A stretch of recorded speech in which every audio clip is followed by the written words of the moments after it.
So what do narcissistic abuse and medical tyranny have in common? They both require a suitable host. They work off of the principles of parasitism and energy vampirism, and they feed off of a field of belief and trauma-based mind control that is only available when the so-called victim actually shares that belief field. In a world where there are no such things as random, hapless victims, where powerlessness is actually an illusion, then these abusers and oppressors and perpetrators are actually reflecting the disconnection from our own power that is already present. They would not be able to feed off of our fear if we were not already living in that state of fear.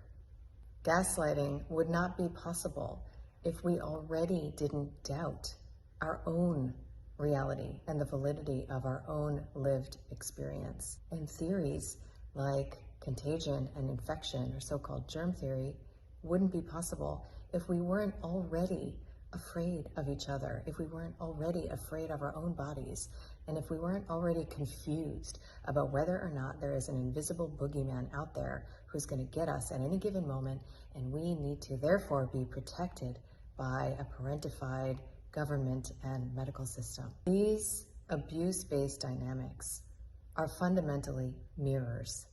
If we betray ourselves, if we abandon ourselves, if we abuse ourselves by failing to recognize what we need, how to ask for it, and where to source it, then that will be reflected back to us in these dynamics, whether it's with a lover or with a system. So these dynamics are not broken. They were actually built this way, and it takes two to allow them to survive. To escape these dynamics, there is often the loss of something that you imagined you would die without. That's the nature of dependency, whether it's dependency on a medication, dependency on a system, dependency on a partner. So it's essential to find out what needs of yours are being met and how.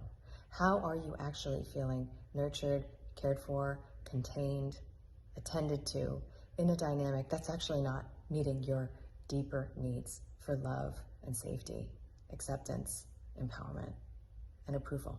And then it's time to do the dirty work of really understanding and exploring and identifying what your needs are. How is it that you feel safe? Because it may be totally different than how somebody else feels safe.